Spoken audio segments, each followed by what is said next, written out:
বাবা আপুনি কওকচোন বাৰু সেইটো কিনো বাৰু বাবা এইটো মই নাজানো কাৰণে সুধিছোঁ আপোনাক এইটো কিয় দুৰ্গা পূজাত যে থাকে কি নাম এইটো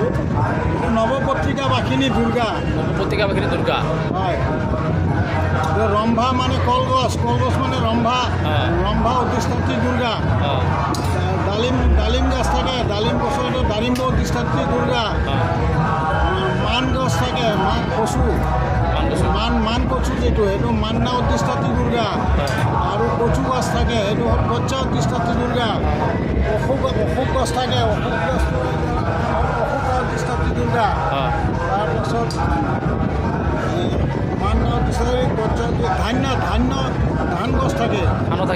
ধান গছৰ নাম হ'ল লক্ষী অধিষ্ঠাত্ৰী লক্ষ্মী ধান্য অধিষ্ঠাত্ৰী দেৱী লক্ষ্মী মানে বিশেষকৈ এইটো নামটো কি বুলি ক'লে আপুনি নৱপত্ৰিকা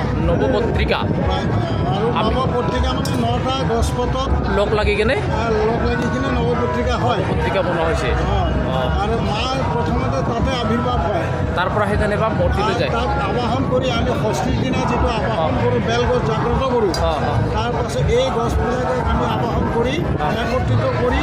ষষ্ঠীৰ দিনাখন তাতে স্থাপনা কৰা হয় তাৰপিছতে যেনিবা তাৰপিছতে আহি সপ্তমীৰ দিনাখন মন্দিৰত প্ৰৱেশ হয় মন্দিৰত প্ৰৱেশ হয় ধৰক এতিয়া আমি সেই গণেশ বাবাক চিনি পাইছোঁ লক্ষীক চিনি পাইছোঁ এতিয়া দুৰ্গা মাক চিনি পাইছোঁ বা মহিষাসুৰক চিনি পাইছোঁ কিন্তু সৰস্বতী মাক বা কাৰ্তিককো চিনি পাইছোঁ কিন্তু এইটো মা কালীকো চিনি পালোঁ কিন্তু এইটোক মই চিনি পোৱা নাছিলোঁ নাজানাৰ কাৰণে সুধিছোঁ যে আপোনাক মই 3-4টা মানত ঠিক আছে কৰিলোঁ মই নাজানাৰ কাৰণে সুধিছোঁ এইটো নৱপত্ৰিকা মই গম পালোঁ ভিডিঅ' আকাৰে বনাইছোঁ দুৰ্গা তাৰমানে ইয়াৰ পৰাহে তালৈ যোৱা হয় ভাল লাগিল আমাৰ পূজাৰী দেৱ আপোনাৰ নাম দেৱ